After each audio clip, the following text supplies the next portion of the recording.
അടുത്തത് നമ്മൾ പഠിക്കാൻ പോകുന്നത് force between two parallel currents, the ampere force between two parallel conductors. ഞാനിവിടെ കണ്ടക്ടർ വരയ്ക്കാൻ പോവുകയാണ്. വരച്ചു. ഇതിവിടെ കറണ്ട് കടന്നു പോയാൽ ഇതിന് ചുറ്റും ഒരു മാഗ്നറ്റിക് ഫീൽഡ് ഉണ്ടാവും. ആ മാഗ്നറ്റിക് ഫീൽഡാണ് ഞാൻ ഇനി വരയ്ക്കാൻ പോണത്.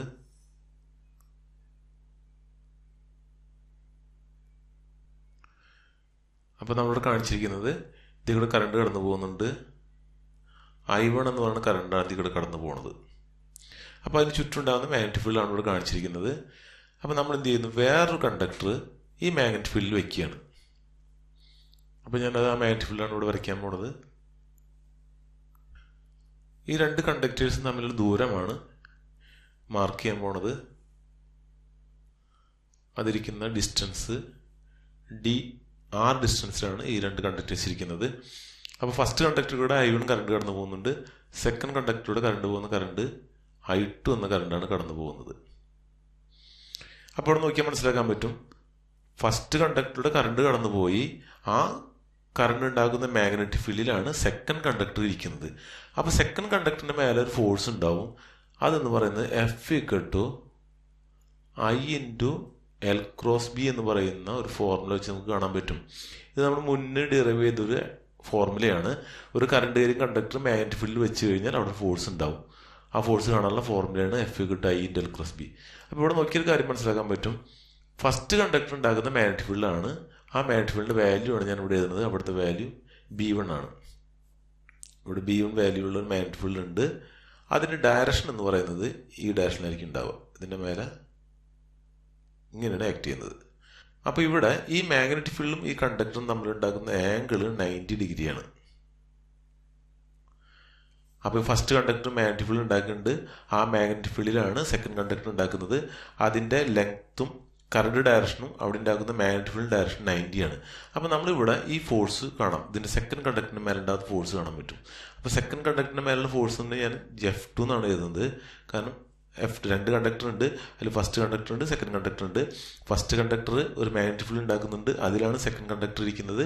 അപ്പോൾ ഫസ്റ്റ് കണ്ടക്ടർ ഉണ്ടാക്കുന്ന മാഗ്നറ്റിക് ഫീൽഡ് കൊണ്ട് സെക്കൻഡ് കണ്ടക്ടർ മേലുണ്ടാവും ഒരു ഫോഴ്സ് ഉണ്ടാവും. അപ്പോൾ സെക്കൻഡിൻ്റെ മേലുള്ള ഫോഴ്സാണ് ഞാനിവിടെ കാണാൻ പോണത്. ഇതേപോലെ തിരിച്ച് ഫസ്റ്റിൻ്റെ മേലെ ഒരു ഫോഴ്സ് ഉണ്ടാക്കുന്നുണ്ട്. അത് നമ്മളിവിടെ കാണുന്നില്ല. സെക്കൻഡിൻ്റെ മേലുള്ള ഫോഴ്സാണ് കാണുന്നത്. അപ്പോൾ എന്താണ് സെക്കൻഡിൻ്റെ മേലുള്ള ഫോഴ്സ് എന്ന് പറയുന്നത് I എന്ന് പറഞ്ഞാൽ സെക്കൻഡിൽ കൂടെ പോകുന്ന കറണ്ടാണ്. അത് നമ്മൾ എന്ത് ചെയ്താം, I2 എന്ന് എഴുതാം. ഇതിൻ്റെ ലെങ്ത് നമുക്ക് L തന്നെ എടുക്കാം. രണ്ടിൻ്റെ ലെങ്ത് സെയിം ആയിട്ട് എടുക്കുക. ഇൻഫൈനിറ്റ് ലെങ്ത്താണ് നമ്മൾ എടുത്തിരിക്കുന്നത്. B എന്ന് പറയുന്നത് ഫസ്റ്റ് കണ്ടക്ടർ ഉണ്ടാക്കുന്ന മാഗ്നറ്റിക് ഫീൽഡാണ്. അപ്പോൾ നമുക്ക് എന്ത് ചെയ്താൽ B1 എന്ന് എഴുതാൻ പറ്റും. ഇതിനെ എക്സ്പാൻഡ് ചെയ്താൽ കിട്ടുന്നത് I2L B1 sin 90 എന്ന് കിട്ടി. എന്തുകൊണ്ടാണ് sin 90 കിട്ടിയത്? L×B എന്ന് പറഞ്ഞാൽ L×B എന്ന് പറയുന്നത് എക്സ്പാൻഡ് ചെയ്താൽ കിട്ടുന്നത് LB sin θ ആണ്. അപ്പോൾ ഇവിടെ B1 sin θ എന്ന് പറയുന്നത് എന്താണ് 90. അപ്പോൾ I2L B1 sin 90 എന്ന് കിട്ടി. നമുക്ക് വേണമെങ്കിൽ ഇതിൻ്റെ ലെങ്ത്ത് L1 എന്ന് വേണമെങ്കിൽ എടുക്കാം, ഇതിൻ്റെ ലെങ്ത്ത് L2 എന്ന് എടുക്കാം. അങ്ങനെ എടുക്കുന്നത് തെറ്റൊന്നുമില്ല. അപ്പോൾ നമുക്ക് കുറച്ചുകൂടി ജനറലൈസ് ചെയ്ത് ഫോർമുല കിട്ടും. അങ്ങനെ L2 ആണ് എടുത്തതെങ്കിൽ നമ്മളിവിടെ എന്ത് എഴുതണം, ഇതിൻ്റെ വാല്യൂ L2 എന്ന് എഴുതണം. അപ്പോൾ ഇവിടെ L2 എന്ന് കൊടുക്കാം. അപ്പോൾ അടുത്ത കേസിൽ എന്ത് എഴുതാൻ പറ്റും, F2=I2L2 B1 എന്ന് കിട്ടി. B1 എന്ന് പറയുന്നത് ഫസ്റ്റ് കണ്ടക്ടർ. ഈ കണ്ടക്ടറിൻ്റെ ലെങ്ത് എന്ന് പറയുന്നത് ഇൻഫൈനിറ്റ് ആണ്. ഇതിൻ്റെ ലെങ്ത് നമ്മൾ നോക്കുകയാണെങ്കിൽ താഴത്തേക്ക് ഇങ്ങനെ ഇൻഫിനിറ്റിലേക്ക് പോകുന്നുണ്ട്. ഇതിൻ്റെ ലെങ്ത് ഇൻഫൈനിറ്റ് ആണ്. അപ്പോൾ ഒരു ഇൻഫൈനിറ്റ് ലെങ്ത് ഉള്ള കണ്ടക്ടറിലൂടെ കറണ്ട് കടന്നു പോയാൽ ഇവിടെ ഉണ്ടാകുന്ന മാഗ്നറ്റിക് ഫീൽഡിൻ്റെ വാല്യൂ നമുക്കറിയാം. B1ൻ്റെ വാല്യൂ എന്ന് പറയുന്നത് μ0I. ഇവിടെ കറണ്ട് I1 ആണ്. μ0I1/2πR1 ആണ്. ഇവിടെ R ഡിസ്റ്റൻസ് ആയതുകൊണ്ട് R ആണ്. അപ്പോൾ ഈ B1ൻ്റെ വാല്യൂ നമ്മൾ ഇവിടേക്ക് കൊടുക്കുക. അപ്പോൾ നമുക്ക് എന്ത് കിട്ടും, F2=I2L2 B1. B1ൻ്റെ വാല്യൂ എത്രയാണ്, μ0I1/2πR എന്ന് കിട്ടി. അപ്പോൾ ഇത്ര ഫോഴ്സ് ഈ കണ്ടക്ടറിൻ്റെ മേലുണ്ടെന്ന് മനസ്സിലായി. അപ്പോൾ നമുക്ക് എന്ത് ചെയ്യാൻ പറ്റും, അപ്പോൾ നമുക്ക് അടുത്ത ഇത് ഇങ്ങനെ എഴുതാൻ പറ്റും, F2/L2 എന്ന് പറയുന്നത് equal to μ0 I1 I2 by 2πr ആണ്. അപ്പോൾ ഈ നമ്മൾ യെല്ലോ കളർ കാണിച്ചിരിക്കുന്ന കണ്ടക്ടറിന് മേലുള്ള ഫോഴ്സാണ് F2.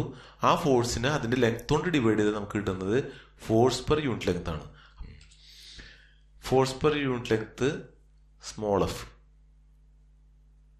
Equal to μ0 I1 I2 by 2πr എന്നാണ്. ഇപ്പോൾ ഈ കിട്ടിയ ഫോർമുല രണ്ട് പാരലൽ കണ്ടക്ടേഴ്സ്, അതിലൂടെ ഫസ്റ്റ് കണ്ടക്ടറുടെ I1 കറണ്ട് കടന്നു പോകുന്നു, സെക്കൻഡ് കണ്ടക്ടറുടെ I2 കറണ്ട് കടന്നു പോകുന്നു. അപ്പോൾ അവിടെ ഉണ്ടാകുന്ന ഫോഴ്സാണ് സെക്കൻഡ് കണ്ടക്ടർ നമ്മൾ ഫോഴ്സാണ് നമ്മൾ കണ്ടത്. ആ സെക്കൻഡ് കണ്ടക്ടർ നമ്മൾ ഫോഴ്സ് കണ്ടിട്ട് അതിൻ്റെ ലെങ്ത് കൊണ്ട് ഡിവൈഡ് ചെയ്തു. അപ്പോൾ നമുക്ക് എന്ത് കിട്ടി? ഫോഴ്സ് പെർ യൂണിറ്റ് ലെങ്ത് കിട്ടി. അപ്പോൾ ഫോഴ്സ് പെർ യൂണിറ്റ് ലെങ്ത് എന്ന് പറയുന്നത് μ0 I1 I2 ബൈ 2πr ആണ്. R എന്ന് പറയുന്നത് ഇവർ നമ്മൾ കണ്ടക്ടേഴ്സ് തമ്മിലുള്ള ദൂരമാണ്. I1 എന്ന് പറയുന്നത് ഫസ്റ്റ് കണ്ടക്ടറിലൂടെ കടന്നു പോകുന്ന കറണ്ടാണ്. I2 എന്ന് പറയുന്നത് സെക്കൻഡ് കണ്ടക്ടറിലൂടെ കടന്നു പോകുന്ന കറണ്ടാണ്. നമുക്ക് ഇതിൻ്റെ ഒരു വേറൊരു പിക്ചർ നമ്മൾ മോളിൽ നിന്ന് നോക്കുകയാണെങ്കിൽ ഇതിൻ്റെ ഒരു വിഷ്വൽ പിക്ചർ നമുക്ക് ഇങ്ങനെ വരയ്ക്കാം. ഇതാണ് ഫസ്റ്റ് കണ്ടക്ടർ. ഇതിന് ചുറ്റുണ്ടാകുന്ന മാഗ്നറ്റിക് ഫീൽഡാണ്. ഇതാണ് അതിന് ചുറ്റുണ്ടാകുന്ന മാഗ്നറ്റിക് ഫീൽഡ്. സെക്കൻഡ് കണ്ടക്ടർ ഇരിക്കുന്നത് ഇവിടെയാണ്. അപ്പോൾ ഇതിൻ്റെ ടോപ്പ് വ്യൂ മേലെന്ന് നോക്കുകയാണെങ്കിൽ കിട്ടുന്ന വ്യൂ ഇങ്ങനെയായിരിക്കും. അപ്പോൾ ഇതാണ് അത് നമ്മുടെ ഡിസ്റ്റൻസ് എന്ന് പറയുന്നത്, R എന്ന് പറയുന്ന ഡിസ്റ്റൻസ്. അപ്പോൾ ഇവിടെ നോക്കിയാൽ മനസ്സിലാക്കാൻ പറ്റും, ഈ സെക്കൻഡ് കണ്ടക്ടർ എന്ന് പറയുന്നത് യെല്ലോ കളർ കാണിച്ചിട്ടുണ്ടല്ലോ, ആ കണ്ടക്ടറിലൂടെ കടന്നു പോകുന്ന മാഗ്നറ്റിക് ഫീൽഡ് ഉണ്ടാക്കുന്ന ആംഗിൾ 90 ഡിഗ്രിയാണ്. അപ്പോൾ നമ്മളിവിടെ 90 ഡിഗ്രി കൊടുത്തിട്ടുണ്ട്. അത് ഇതിൽ നോക്കിക്കഴിഞ്ഞാൽ കുറച്ചുകൂടി ക്ലിയർ ആക്കാൻ പറ്റും, ക്ലിയർ ആയിട്ട് മനസ്സിലാക്കാൻ പറ്റും. ഇവിടെയും ക്ലിയർ തന്നെയാണ്. ഇതിന് തന്നെ ടോപ്പ് വ്യൂ ആകുമ്പോൾ കറക്റ്റ് ഇത് നമ്മളുടെ ആംഗിൾ 90 എന്ന് മനസ്സിലാക്കാൻ പറ്റും.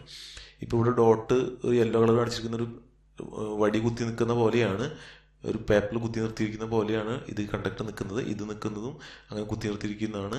അപ്പോൾ ഈ കണ്ടക്ടറും ഇവിടെ മാഗ്നറ്റിക് ഫീൽഡ് 90 എന്ന് മനസ്സിലാക്കാൻ പറ്റും.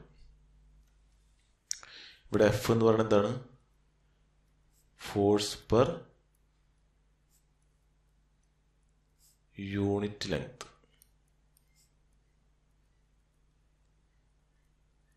On second conductor.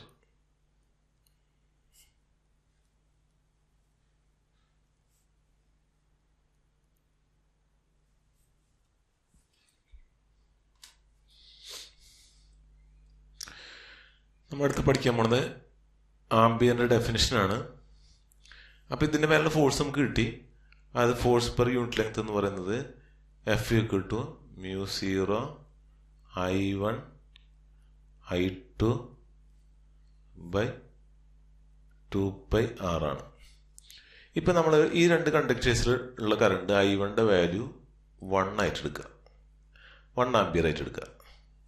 I2ൻ്റെ value 1 ampere ആയിട്ട് എടുക്കുന്നു. ഈ രണ്ട് കണ്ടക്ടേഴ്സിൻ്റെ ഇടയിലുള്ള ഡിസ്റ്റൻസ് R എന്ന് പറയുന്നത് 1 മീറ്റർ ആയിട്ട് എടുത്തു.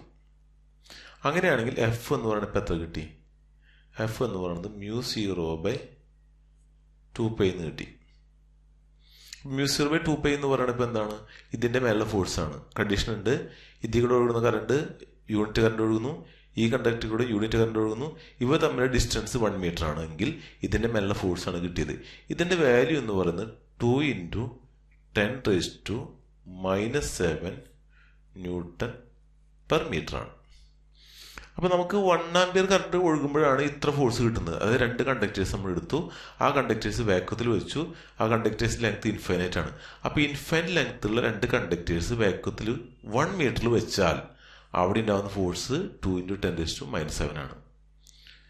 രണ്ട് കണ്ടക്ടേഴ്സ് ഇൻഫൈനൈറ്റ് ലെങ്ത് വാക്വത്തിൽ വെക്കുന്നു, 1 മീറ്റർ അകലെ വെക്കുന്നു എങ്കിൽ അവിടെ ഉണ്ടാകുന്ന ഫോഴ്സ് ഇത്രയും. അപ്പോൾ നമുക്ക് തിരിച്ചു പറയാൻ പറ്റും, രണ്ട് കണ്ടക്ടേഴ്സ് 1 മീറ്റർ അകലെ വെച്ചപ്പോൾ ഇത്ര ഫോഴ്സ് കിട്ടിയാൽ നമുക്ക് പറയാൻ പറ്റും അവിടുത്തെ കറണ്ട് 1 ആംബിയർ ആയിരിക്കും. 1 ആംബിയർ കറണ്ട് ഈ ഇത്ര ഫോഴ്സ് കിട്ടാൻ വേണ്ടത്, അതായത് രണ്ട് കണ്ടക്ടേഴ്സ് 1 മീറ്റർ അകലെയും ഇൻഫൈനൈറ്റ് ലെങ്ത്തുള്ള രണ്ട് കണ്ടക്ടേഴ്സ് ആയിരിക്കണം, 1 മീറ്റർ അകലെ വെക്കണം, അതിൽ കൂടെ കറണ്ട് കടത്തി വിടണം. ആ കറണ്ട് കടത്തി വിട്ടപ്പോൾ അവിടെ കിട്ടിയ ഫോഴ്സ് 2 × 10⁻⁻7 ന്യൂട്ടൺ പെർ മീറ്റർ ആണെങ്കിൽ അവിടുത്തെ കറണ്ട് എന്ന് പറയുന്നത് 1 ആംബിയർ ആണ്. അപ്പോൾ 1 ആംബിയർ എന്ന് പറഞ്ഞാൽ എങ്ങനെയുള്ള കറണ്ടാണ്? ആ 1 ആംബിയർ കറണ്ടിന് ഇത്ര ഫോഴ്സ് പ്രൊഡ്യൂസ് ചെയ്യാൻ പറ്റും. അതായത് എവിടെയാണ്?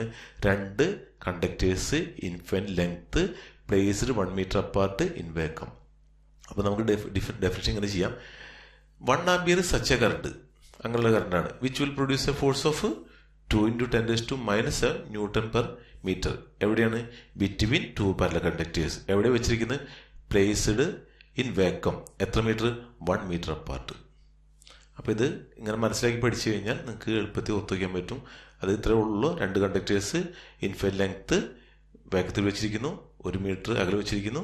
അവയ്ക്ക് ഇത്ര ഫോഴ്സ് ഉണ്ടാക്കാൻ പറ്റിയാൽ അവിടെ ഉണ്ടാകുന്ന കറണ്ട് 1 ആംപിയർ ആയിരിക്കും. 1 ampere, an ampere is defined as that constant current which if maintained in 2 straight parallel conductors of infinite length ആണ്. പ്ലേസ് 1 മീറ്റർ അപ്പാർട്ട് വെച്ചിരിക്കുന്നത് 1 മീറ്റർ അപ്പാർട്ടാണ്. എവിടെ വെച്ചിരിക്കുന്നത്? വാക്വത്തിൽ. അപ്പോൾ ഈ പോയിന്റുകൾ ശ്രദ്ധിക്കുക. ഇൻഫൈനറ്റിലാണ്, അതായത് straight parallel conductors infinite length, 1 metre apart, vacuum will produce a force of 2 × 10⁻⁻⁷ newton per metre. അപ്പോൾ ഇവിടെ നമ്മളൊരു കണ്ടക്ടർ കാണിച്ചു, ഇതിൻ്റെ മേലെ ഫോഴ്സ് ഉണ്ടാവുന്നു നമ്മൾ പറഞ്ഞു. ആ ഫോഴ്സിൻ്റെ ഡയറക്ഷൻ എന്ന് പറയുന്നത് ഇങ്ങനെയായിരിക്കും. അപ്പോൾ ഡയറക്ഷനാണ് ഞാൻ വരയ്ക്കാൻ പോണത്. ഇവിടെ നിന്ന് ഈ ഡയറക്ഷനിലായിരിക്കും ആ ഫോഴ്സ് ആക്ട് ചെയ്യുക. അപ്പോൾ F2ൻ്റെ ഡയറക്ഷനാണ് ഞാൻ ഇവിടെ മാർക്ക് ചെയ്തത്. അതേപോലെ തന്നെ നമ്മൾ ഈ സെക്കൻഡ് കണ്ടക്ടറിലൂടെ കറണ്ട് കടന്നു പോകുമ്പോൾ അത് ഇതിൻ്റെ മേലെ അതൊരു മാഗ്നറ്റിക് ഫീൽഡ് ഉണ്ടാക്കും. അപ്പോൾ ആ മാഗ്നറ്റിക് ഫീൽഡിലാണ് ഫസ്റ്റ് കണ്ടക്ടർ ഇരിക്കുന്നത്. അപ്പോൾ ഫസ്റ്റ് കണ്ടക്ടറിൻ്റെ മേലെ ഒരു ഫോഴ്സിനും ആ ഫോഴ്സിൻ്റെ ഡയറക്ഷനാണ് ഞാൻ വരയ്ക്കാൻ പോണത്. അതെന്ന് പറയുന്നത് ഇവിടെ നിന്ന് ഇങ്ങനെയായിരിക്കും.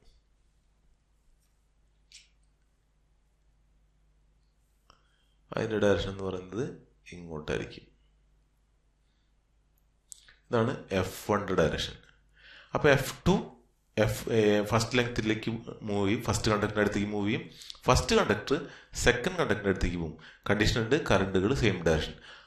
അപ്പോൾ സെയിം ഡയറക്ഷൻ ആണെങ്കിൽ കറണ്ട് സെയിം ഡയറക്ഷൻ ആണെങ്കിൽ ഇവിടെ ഉണ്ടാകുന്നത് അട്രാക്റ്റീവ് ഫോഴ്സാണ്. അട്രാക്റ്റീവ് ഫോഴ്സ് എവിടെയാണ്? അട്രാക്റ്റീവ് ഫോഴ്സ് 2 പാരലൽ കണ്ടക്ടേഴ്സിൻ്റെ ഇടയിൽ ഉണ്ടാകുന്ന അട്രാക്റ്റീവ് ഫോഴ്സാണ്. ഓപ്പോസിറ്റ് ഡയറക്ഷൻ ആണെങ്കിൽ,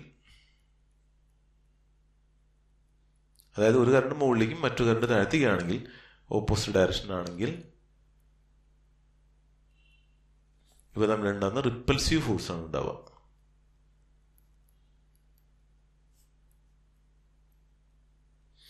അപ്പോൾ സെയിം ഡയറക്ഷൻ കറണ്ട് പോകുമ്പോൾ 2 പാരലൽ കണ്ടക്ടേഴ്സിൻ്റെ ഇടയിൽ കൂടെ കടന്നു പോയാൽ അവിടെ ഉണ്ടാവുന്ന ഫോഴ്സ് അട്രാക്റ്റീവ് ആണ്.